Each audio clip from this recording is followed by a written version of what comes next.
y La Patriada Producciones. ¿Sabés lo que sos vos? Una anaconda con memoria sos.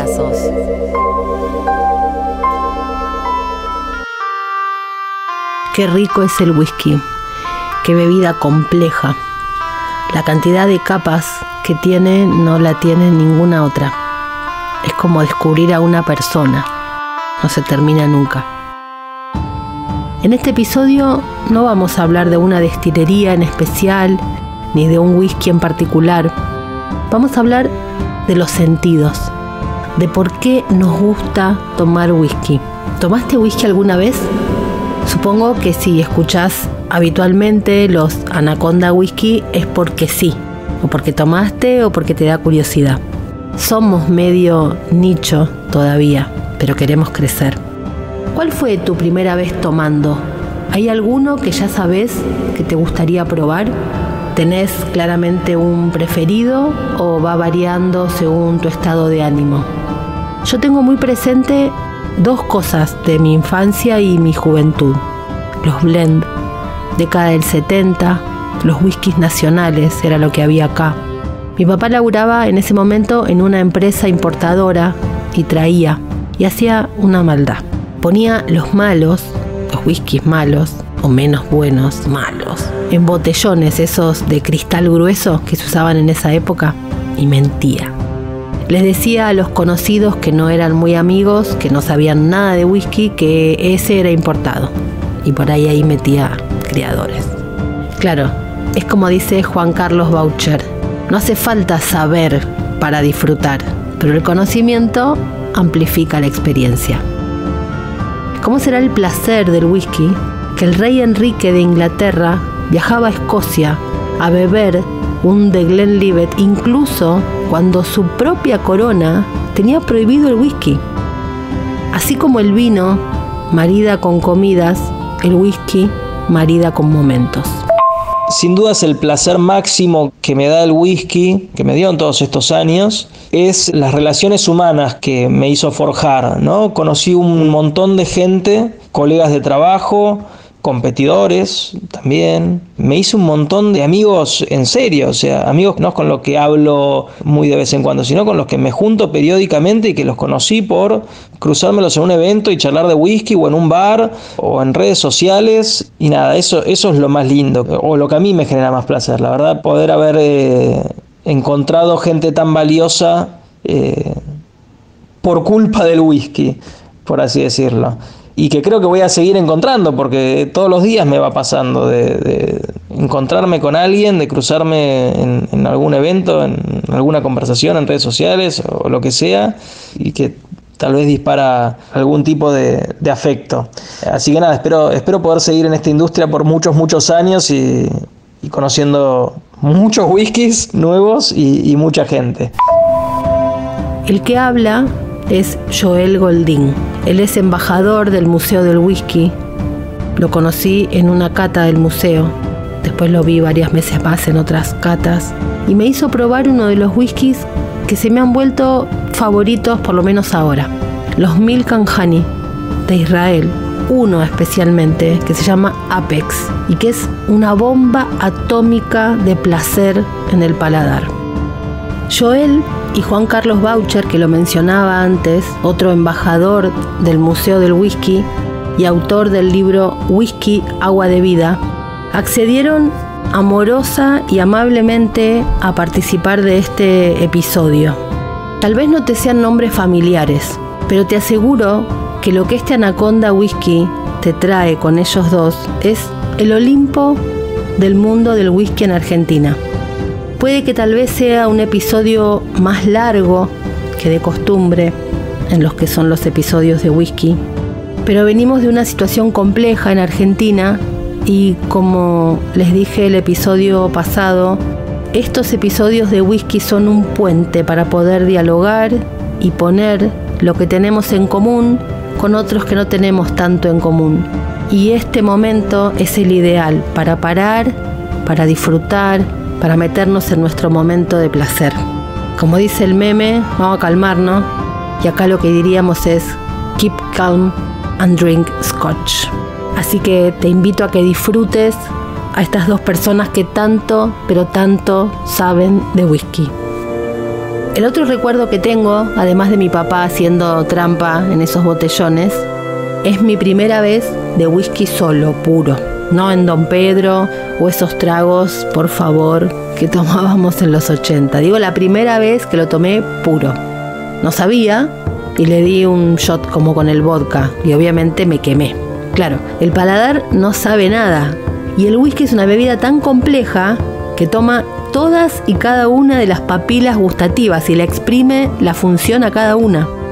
Después aprendí que hay que ir acostumbrando el paladar y la garganta, que hay que moldearlo, enseñarle, que primero se envuelve y luego el segundo trago es realmente el trago con más información, que hay que hacer incluso como buchecitos, que hay que evitar tener otros sabores cercanos en la boca si es posible, para que no se nos confundan los sentidos.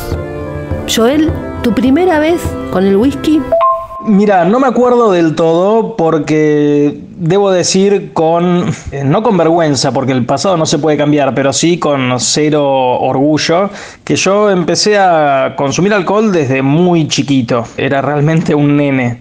Bueno, por temas de la adolescencia temprana, que tal vez se dio que el juego era consumir alcohol. Y nada, tomábamos lo que había, que en general eran cosas de muy baja calidad, y sin prestar atención qué era lo que estábamos tomando, y mezclándolo con lo que tengamos también a mano para que tenga gusto a otra cosa.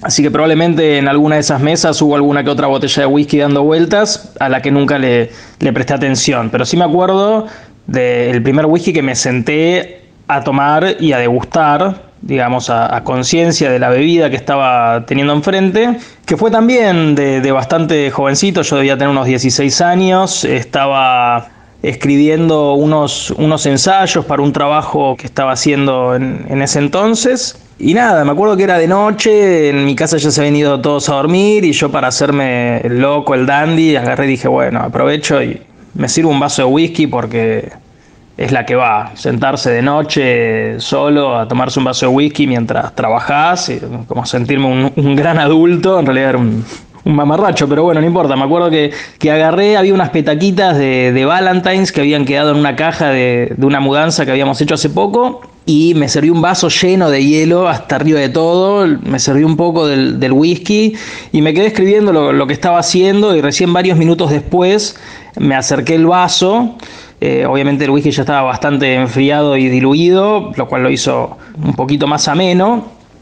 Pero lo que me llamó la atención cuando di el primer sorbo fue que me di cuenta que lo que estaba tomando no era ese alcohol puro berreta del que estaba acostumbrado a consumir cuando salía de noche con mis amigos, sino que había una complejidad un poquito más interesante. Empezaba a darme cuenta que había notas ocultas, pero que no eran las notas grotescas de un aromatizante, de un saborizante, sino que había algo más allá. Y incluso lo primero que dije, esperá, siento algo de madera, siento vainilla, siento algo como de coco y un poquitito de ahumado. Y lo primero que hice fue agarrar la computadora y ponerme a buscar si el Valentine's tenía gusto a eso, supuestamente. Y de repente empecé a encontrar un montón de reviews, de notas de cata, que muchas coincidían en lo que yo estaba sintiendo en ese momento. Y obviamente lo siguiente al otro día fue, bueno, ¿por qué el whisky tiene este sabor? Y ahí fue cuando me empecé a meter muy de lleno, porque me conquistó el tema de cómo las distintas decisiones que uno va tomando a lo largo del proceso productivo puede llevar al whisky a distintas aristas organolépticas, si querés decirlo. Y nada, ahí arranqué un camino que siguió hasta el día de hoy.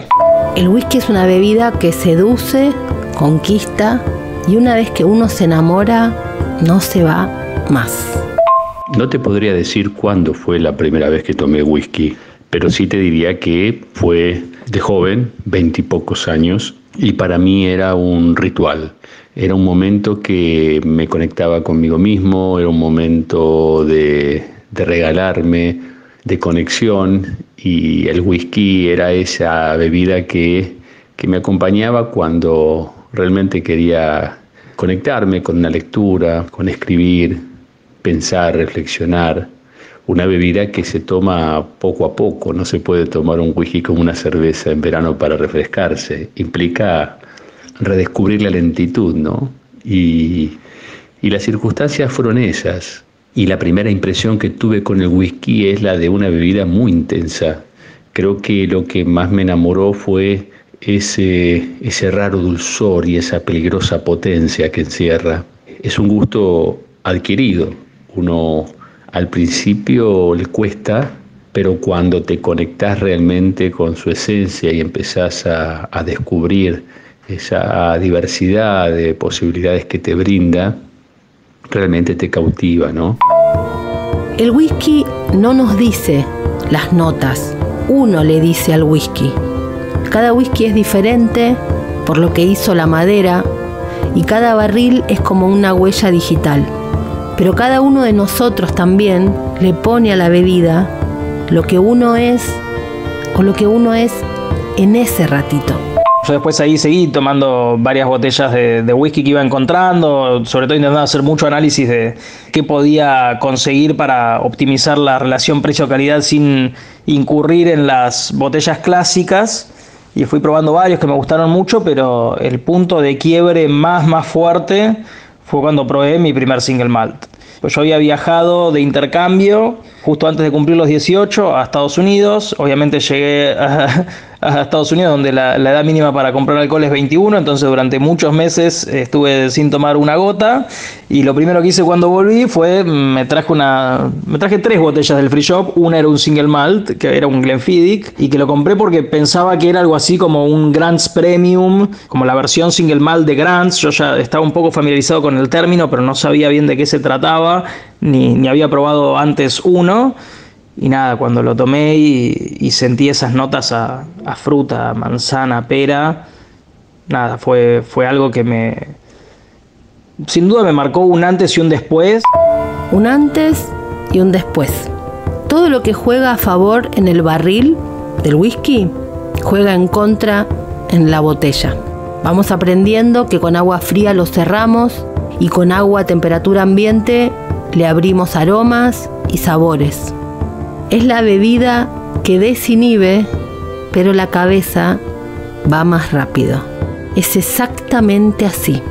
Desinhibe, pero hace que la cabeza vaya con el ritmo salvaje de Wallace. Y además cada whisky cuenta una historia. O sea, lleva tiempo aprender, tiempo tomarlo, tiempo hacerlo. Es por eso que en mi caso es mi bebida favorita, porque me regala tiempo. Entre que lo miro, lo muevo, lo huelo, pienso, a dónde me llevan esos aromas, a qué me recuerdan, qué información previa de mí hay en esos aromas, qué del pasado de esos aromas se me vuelve presente, qué sabores se me aparecen en el primer trago, en el segundo, con agua, sin agua. De cuándo es la destilería, la historia, el lugar, la geografía, tiempo, una cápsula en el tiempo, una burbuja en el tiempo. Por eso debe ser que también se dice que la paciencia en el whisky, además de una virtud, es la materia prima. Dicen que el amor mueve al mundo, pero el whisky hace rodar al roble más rápido, como la cabeza. Es un rato de todos los sentidos: vista, olfato, gusto y hasta oído, te diría. Porque a veces cada whisky nos propone una música determinada que tal vez sin el trago no pondríamos. Yo tengo una especie de altar de mis whiskies. Convido y comparto. Y me gusta compartir y comparar sabores con gente que conoce y con la que no también. Por ahí tengo alguno que me llegó hace poquito y me gusta compartirlo para ver las reacciones. Es que sí, fomentar que la gente sea feliz y lo tome como quiera y compartirlo y aflojarse, disfrutar los mitos de los celtas, disfrutar el olfato, disfrutar el olor. El olor es un pensamiento inmediato del mundo, dice Boucher, juzga sin apelación. Oler, en cambio, es arrancarle al olvido un pedazo de vida. Y es el sentido más importante del whisky, y muchas veces el más sensible, más diverso que el paladar, y es mucho más distraído también. Y el whisky es una bebida de muchísima intensidad aromática, entonces merece mucha atención. ¿Qué pasa con esos aromas? ¿Qué son? A mí a veces me distrae, me dispersa, es como si se abriera un caleidoscopio y quiero oler todo junto para entender. Por eso es que la nariz es el instrumento más cotizado de un Master Distiller, porque son como perfumistas. Durante la Edad Media, los alquimistas creían que la destilación iba a ayudarles a encontrar el elixir de la vida eterna. No llegaron a eso, por supuesto, pero se acercaron bastante, porque crearon el whisky beata, el agua de vida, que fue considerada en principio una medicina para cualquier tipo de dolencia, del cuerpo y del espíritu. Y por consiguiente era un tónico para extender la vida. La palabra destilar viene del latino stilare, que significa gotear. Y por su parte, la palabra alcohol viene de la cultura árabe, donde se decía al-kul, que era un polvo fino de antimonio que en un principio se usaba para dar un tono oscuro alrededor de los ojos, y luego empezó a aplicarse a esencias, básicamente porque los árabes, por sus principios religiosos, no destilaban para beber. Muchos registros de destilaciones nos dicen que viene de lejos. Tenemos la cerveza en Escocia en el siglo XV, que fue importada de Alemania en un principio. El vino en su mayoría procedía de Francia. Y hasta ese momento los alcoholes destilados se habían utilizado más que nada para la medicina, más que para beber por placer. El equipo que se usaba era muy primitivo y los métodos estaban completamente subdesarrollados. Esto quiere decir que el espíritu primitivo probablemente era muy potente, pero muy dañino. El licor a menudo se consumía para fines entonces únicamente medicinales y no por placer. Esta cuestión medicinal se mantiene hasta el día de hoy. El ahumado del Laphroaig, por ejemplo, tiene un matiz que conocemos los que nos gustan los ahumados, pero que a priori puede aparecer como un sabor medicinal. Y es justamente la turba lo que aporta eso. La cuestión de la medicina está súper vinculada con el whisky, incluso en otras cosas. En la Argentina, por ejemplo, la primera destilería, que es de 1885, se llamó La Rural y pertenecía a Eugenio Mataldi. Llegó a ser la más grande de América Latina y en un principio usaban maíz para uso medicinal. En Bellavista todavía se pueden ver los edificios y las vías del tren que pasaban por ahí. Se usaba para el resfrío, el catarro, el mal de amores, la desdicha, la soledad. Ahí estaba el whisky como reconstituyente. La costumbre causó tal revuelo que en 1506, para evitar que el remedio fuera peor que la enfermedad, las autoridades de Edimburgo establecieron que el whisky solo podría ser comercializado por barberos o cirujanos, por tratarse de una medicina que debía ser supervisada por una autoridad competente.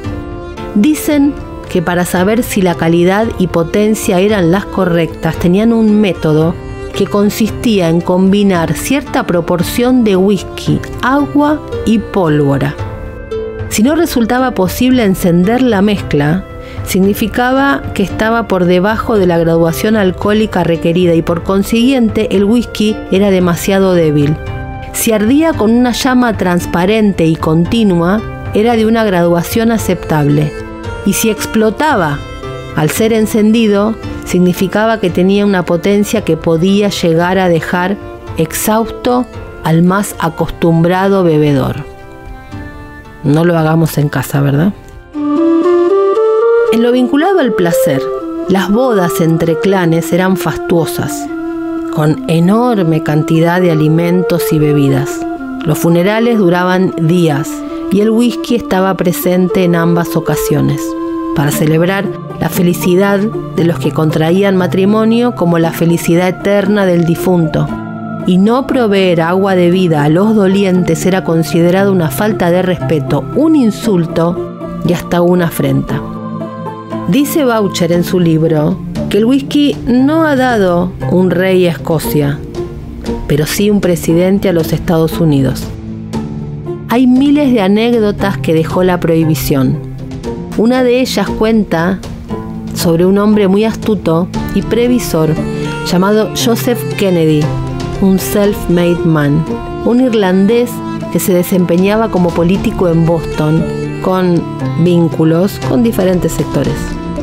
Así fue que Joseph Kennedy decide importar Scotch whisky, como medicina por supuesto, en la época de la prohibición. El único permiso que había para poder importarlo era justamente si era medicina. A sabiendas de que la ley seca acabaría en algún momento, conservó un depósito considerable de whisky Dewars y Hyde. Cuando termina la ley seca, inundó el mercado de este Scotch. Aventajó al resto que tenían que empezar a importar el producto. Así fue que Joseph Kennedy se hizo millonario y le permitió costar la costosísima campaña política de su hijo, nada menos que el futuro presidente de los Estados Unidos y un ícono, John Fitzgerald Kennedy. Los años de mayor expansión del whisky fueron entre 1955 y 1975, una etapa de gran crecimiento. Muchas destilerías que habían cerrado durante la guerra se renovaron y abrieron nuevamente. Se construyeron 24 nuevas destilerías de malta y 4 de grano, algo que no había sucedido desde finales del siglo XIX. Los tradicionales aumentaron su capacidad de producción y muchas otras comenzaron a comercializar sus productos en forma individual. Uno de los casos es el de Glenfiddich, que a partir de 1963 empieza a comercializar el embotellado de su single malt. Macallan y Glenfarclas poco a poco harían lo mismo. Se crea en ese momento la SMD, Scottish Malt Distillers, la división de maltas de la DCL. Pero así como aumentó el consumo global, también aumentaron los impuestos en el Reino Unido. Y no para crear un fondo, sino para recaudar directamente de algo que es un producto de exportación de Gran Bretaña desde aquel momento al día de hoy. Aumentaron así los impuestos un 155%. Y llegan los 80. El crecimiento desmesurado durante 2 décadas se vio frenado repentinamente por una contracción global de la economía. Esto genera, por supuesto, un cambio de hábitos, los gustos bajan en sus costos y empezaron a predominar las bebidas blancas, las que no necesitan tiempo ni inversión a largo plazo. Empezaron el mundo de los refrescos, de los productos light, las bebidas mezcladas, los cócteles, los productos neutros como el vodka o el ron blanco, y esas se mezclaban justamente con estas bebidas dulces de moda. En Argentina, la cerveza le gana al vino y el whisky queda asociado a otras épocas, a personalidades poderosas, a ciertas posturas que ya no formaban parte de la moda general. Con la caída de los mercados americanos y europeos, las compañías empiezan a explorar nuevos escenarios, como por ejemplo el sudamericano. En 1983, 29 destilerías dejaron de producir y 16 cerraron definitivamente. Después de una década de cambios, empieza un crecimiento y una evolución en los hábitos de consumo. Y empieza el deseo por descubrir bebidas no tan masivas, menos comerciales y menos industrializadas. Empieza a aparecer la búsqueda del propio origen y de placeres un poquito más naturales y tradicionales. Ahí es que el whisky fue rescatado.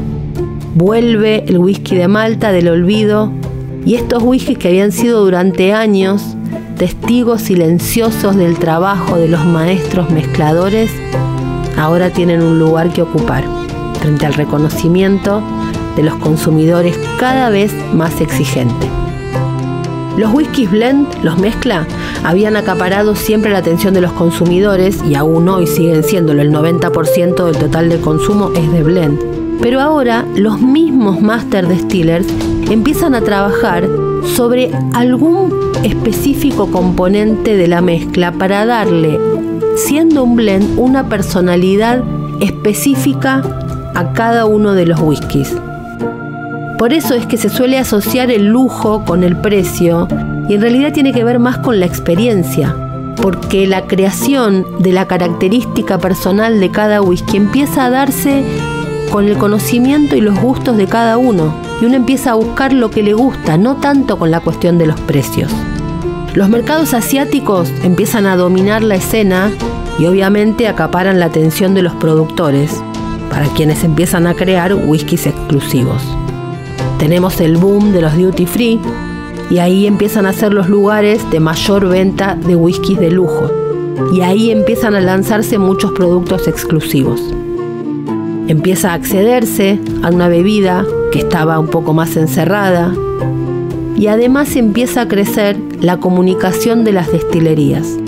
Había sido una asignatura pendiente durante mucho tiempo.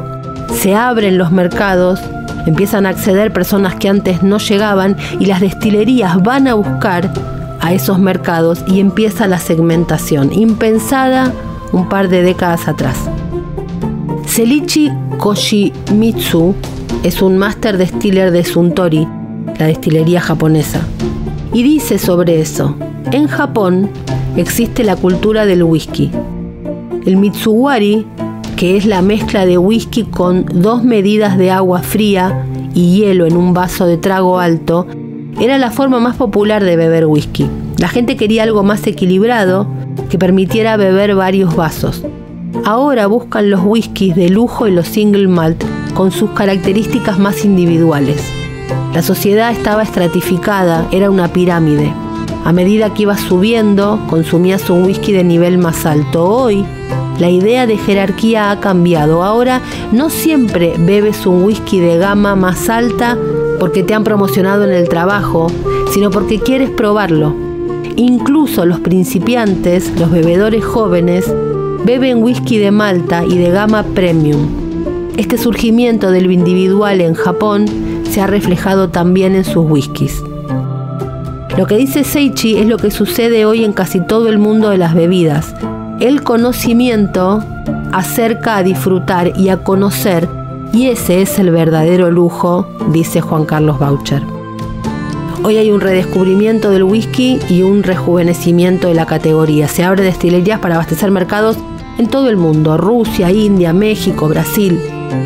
El año 2007 se batió un récord de venta de Scotch a nivel global, más de 1.350 millones de botellas. Y el actual es un periodo hermoso y súper dinámico del whisky. Y las mujeres tenemos bastante que ver. Por suerte el whisky está perdiendo esa imagen que tenía anteriormente, que estaba más relacionada a la oscuridad, la trampa, al hombre que se iba a lugares oscuros, azar, prostitución, esas imágenes bien nubladas, ¿no? Estaba como muy relacionado con eso de la noche fea, la noche oscura. Y hoy se está volviendo algo mucho más sofisticado. Y eso invita a que, obviamente, la mujer se sienta mucho menos excluida y mucho menos tímida de acercarse a lo que el whisky puede dar. Y por suerte en los últimos años hubo muchísimos esfuerzos en ese sentido, tanto a nivel global como en Argentina, ya sea por comunicadoras que trabajan en el rubro, porque también desde los distintos puntos de difusión se hicieron muchas actividades para invitar a mujeres a participar, y creo que está buenísimo, porque todo lo que pueda nutrir la conversación y el poder compartirlo en distintos ámbitos y con distintas personas, yo creo que suma muchísimo. En la época en la que yo empezaba a tomar whisky, la coctelería aún no estaba desarrollada, si bien por supuesto que cócteles con whisky existen desde hace más de 100 años, no pasaba por un momento como el actual, ¿no? Donde a través de la coctelería se rejuvenece la categoría, se impacta a nuevos consumidores, sobre todo las mujeres, ¿no? Las mujeres actualmente empiezan a descubrir esta bebida donde a través de un cóctel brinda notas realmente sensuales, dulces, delicadas. Hoy el consumo en las mujeres aumentó mucho con respecto a otras épocas. En los últimos años, por fortuna, el whisky empezó a reclutar muchos consumidores. Y las mujeres en el mundo, en otros mercados, por ejemplo, en Estados Unidos, en Reino Unido, en Europa, consumen mucho más whisky que aquí en los países latinos. Pero poco a poco esa tendencia empieza también a manifestarse aquí. No nos olvidemos que el paladar de una mujer, como el paladar de un hombre, es exactamente el mismo. Percibimos exactamente lo mismo. Es más, te diría que las mujeres tienen más capacidad en el bulbo olfativo, más cantidad de células, o sea, son más perceptivas todavía. Entonces el tema es un tema cultural, pasa por ahí. Vamos aprendiendo, el whisky empezó a tomar estatus de bebida de lujo en Japón, Estados Unidos, Europa, América, va ganando adeptos en todo el mundo y empezamos a entender cómo tomar cada whisky, cómo tomar uno que tiene mucho tiempo de añejamiento, cómo tomar uno más joven, no porque haya reglas, sino cómo nos va gustando cada vez más conocer y saber qué queremos, en qué momento, cómo, por qué, para qué, con qué música y con quién. La Argentina es uno de los lugares que también va creciendo en experiencia, en conocimiento, en consumo y en encontrar la forma de reunirse alrededor de esta bebida. El lenguaje del whisky surge de su proceso de producción y el modo en que se pone en práctica lo que se sabe y se abre el whisky es en una cata, una degustación. Ahí hay unas formas, hay un código como para expresar lo que nos va pasando ante cada trago, cada aroma. Se muestran las sensaciones con palabras y se trata de traducir lo que se siente, obviamente, a lo que conocemos. Porque no es fácil describir un aroma o un sabor sin recurrir a una analogía. Toda expresión humana necesita un lenguaje para poder definirla. Hay un lenguaje propio para cada disciplina. Bueno, el whisky también tiene. ¿Cómo explicamos un sabor? ¿Cómo definimos un placer? ¿Qué palabra le ponemos a una sensación? En ese momento entonces de la cata es donde ese ejercicio de descubrimiento se pone en práctica. Siempre habrá un aspecto subjetivo. De hecho, de eso se trata. Partimos de ahí, de una memoria olfativa, de un recuerdo, de una evocación, de algo vinculado con nuestra historia, algo que nos provoca una emoción. Y ahí lo que hacemos es traducir todo eso al lenguaje para poder racionalizarlo, pero también para compartirlo. A mí cuando me toca dirigir una cata, yo siempre lo que digo es, lamento informarles que en este momento no vamos a intentar disfrutar de las bebidas que tenemos enfrente nuestro, sino que lo que vamos a intentar es hacer el ejercicio de describirlo. Que eso requiere otro nivel de concentración porque el foco está puesto en otro lado. No está en el placer, sino que está puesto en el análisis. Y ese análisis no es caprichoso, porque la idea no es sentarnos frente a un whisky y juzgarlo y agarrar y decir esto es bueno, esto es malo, sino es, en mi opinión, cuando yo invito a la gente a hacer este ejercicio, es para poder describir en el mayor detalle posible qué sensaciones le genera a uno, en todos los sentidos. Uno empieza por la vista, desde cómo lo atrae el packaging de la botella, hasta obviamente el color o la fluibilidad del whisky en copa, después los aromas que emana el líquido. Si pasamos a la boca y tenemos los dos sentidos, tenemos el tacto por la textura, si lo sentimos más ligero, más pesado, más armado, más desarmado, más áspero, más sedoso, y obviamente los sabores. Y el último sentido que nos queda es el oído, que tiene que ver un poco con la conversación, con no solo cómo nos puede influir si estamos en un lugar ruidoso o si estamos en una situación un poco más calma, pero sobre todo a mí lo que me gusta es la parte del diálogo, poder compartirlo con alguien y conversar sobre qué es lo que le pasa a cada uno, porque hay veces que esas sensaciones se disparan por un tema de memoria, de cosas a las que uno está más familiarizado o porque las tiene en mente en ese momento y a veces necesita el disparador de otra persona que te diga, che, ¿por qué no vas por este lado? Y ahí uno lo busca como si fuera en su biblioteca mental y tal vez lo encuentra o tal vez no y está bueno que pueda haber también una discusión, que no siempre todos tienen que coincidir en... Y el propósito de todo esto tampoco es caprichoso, sino que es justamente para que cada uno después pueda empezar a pensar cómo creería que le podría sacar el mayor provecho a ese whisky en particular. ¿Por qué? Porque si uno encuentra que tiene características de ciertos estilos, puede agarrar y decir, bueno, este es un whisky que me gustaría para tomarlo un día caluroso o un día más fresco, antes de comer, después de comer, acompañándolo con algo dulce, acompañándolo con algo salado, en algún tipo de cóctel, o con agua, o con hielo, o solo. Entonces un poco el ejercicio es para eso, es para que después uno tenga una herramienta para sacarle el jugo a lo que más le permita después de esa cata sí pasar a disfrutarlo al máximo. Una cata exige un protocolo, lo cual uno debe respetar, ¿no? Porque uno lo que va a hacer es descubrir cuáles son las características organolépticas de ese whisky.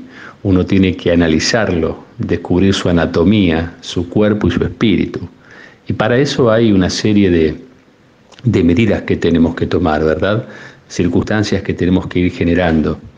Beber no, beber es un acto de placer sensual donde cada uno puede hacerlo como quiera, con agua, con hielo, mezclándolo en un cóctel. Allí la ocasión de consumo es la que propone de qué manera yo lo voy a disfrutar.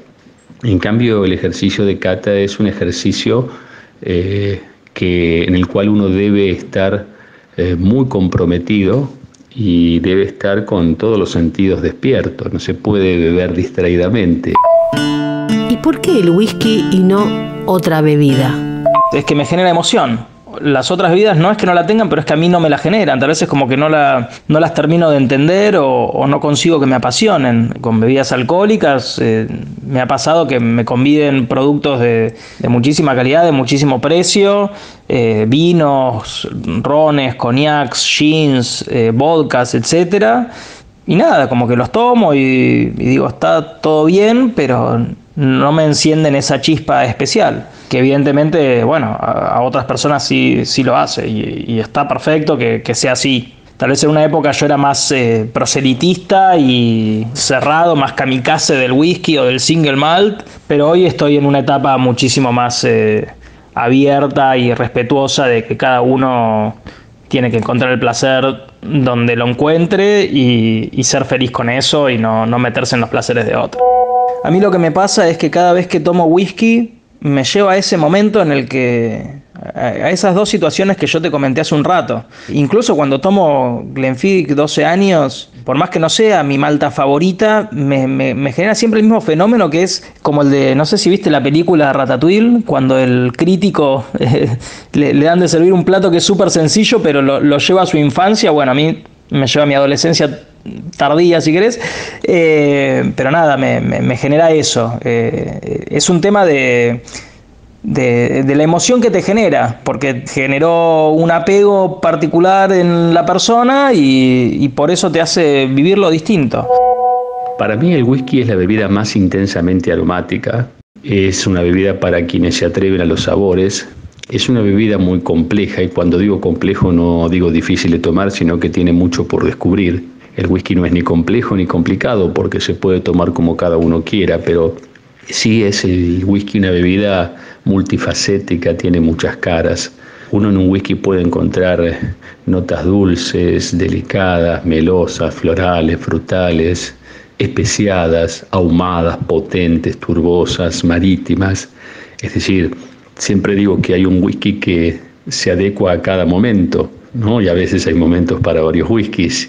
Y además hay un whisky que estoy seguro que se adecua a tu espíritu. Si buscas un whisky suave, susurrante, delicado, sutil, lo vas a encontrar, como también si prefieres un whisky mucho más potente y ahumado, turboso, intenso, también lo vas a encontrar.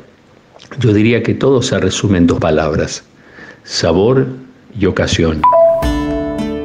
Sí, todo se resume en 2 palabras: sabor y ocasión. En definitiva, vamos a terminar hablando de tantas formas como ocasiones tengamos para disfrutarlo, para despertarlo, para ver qué pasa con nuestros sentidos y eso que tenemos ahí. Como un whisky un día nos sabe a determinada emoción y otro día a otra. Tomar un whisky es redescubrir la lentitud, porque hay que tener tiempo. No se puede beber rápido, como haríamos o con una cerveza o con un shot de alguna bebida fuerte. Es sentarse a descubrir lo que está pasando en ese vaso. Bueno, el whisky es una bebida para jerarquizar momentos, para pasar buenos momentos, es una bebida para compartir. Por supuesto que hay diferentes categorías de whisky que también obviamente se adecuan a diferentes momentos, pero también a diferentes consumidores, ¿no? No voy a ofrecer un whisky de Malta realmente muy complejo a una persona que recién está empezando a conocer el whisky. En Escocia dicen que hay un secreto para beber whisky. El secreto es que no lo hay. Cada uno podrá beberlo como más le guste, con hielo, solo, con agua, mezclado. Hay tanta diversidad de whiskies como formas de tomarlo, momentos para disfrutarlo y personas para beberlo. El whisky puede ser un excelente aperitivo, puede ser un excelente bajativo, digestivo.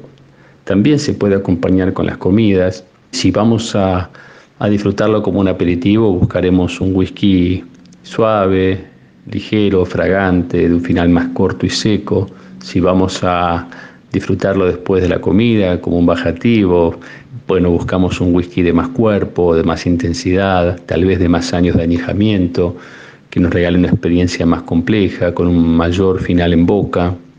Si vamos a comer con whisky, yo aconsejaría que se diluya un poco para que el alcohol no sature demasiado las papilas gustativas. Entonces podemos adecuarlos el whisky a diferentes momentos y ocasiones de consumo. Es una elección de cada uno y es una experiencia personal. El whisky hoy en el mundo ha conquistado los paladares más diversos y cada cultura lo adoptó de una manera distinta. Entonces no existen fundamentalismos. Whisky y libertad van de la mano, whisky y libertad de espíritu. Whisky es una bebida que tenemos que disfrutarla como cada uno de nosotros querramos, de acuerdo a las circunstancias, a los momentos, a nuestros estados de ánimo. Y es una bebida para jerarquizar y pasar buenos momentos. Es un puente que nos comunica y que también nos permite entusiastas charlas o momentos de diversión. Así que, bueno, yo diría que se atrevan a aquellos que no lo han bebido o que tienen una barrera con respecto al whisky, a que es una bebida tal vez muy intensa. Sí, es intensamente aromática, pero realmente puede ser todo lo suave, sensual, delicado que busques en una bebida. Fue una realización de La Patriada Producciones.